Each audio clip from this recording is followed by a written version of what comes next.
Justice Suryakant ने CJI बनते ही supreme court के रूल को बदल दिया है। चलिए समझते हैं क्या है ये रूल्स।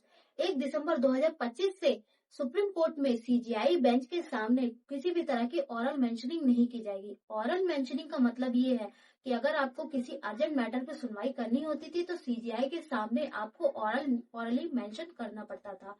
बट अब इस रूल को कैंसिल कर दिया गया है। अगर आपको अर्जेंट मैटर पे सुनवाई चाहिए तो आपको 2 दिन पहले मेंशन करना पड़ेगा, फिर उसके बाद वो कॉज लिस्ट में अपने आप लिस्टेड हो जाएगी। देन उसके बाद आपके केस को सुन लिया जाएगा। बट सिचुएशन ऐसी है कि आप 2 दिन भी वेट नहीं कर सकते, तो आपको किसी जूनियर लॉयर को सीजीआई बेंच के सामने भेजकर उनसे ऑरल मेंशनिंग करवानी पड़ेगी। फिर सीजीआई बेंच आपके अर्जेंट मैटर को सुने। Bail, anticipatory bail, death penalty, cancellation of bail and habeas corpus petition शामिल। कोर्ट ने केसेस को लेकर एक नया पैटर्न फिक्स किया है। अब सुप्रीम कोर्ट में अगर आप कोई ट्यूसडे, वेडनेसडे और थर्सडे को केस फाइल करते हैं तो उसकी हियरिंग नेक्स्ट मंडे को की जाएगी। और वहीं अगर आप फ्राइडे, सैटरडे और मंडे को करते हैं तो उसकी हियरिंग नेक्स्ट फ्राइडे को की जाएगी।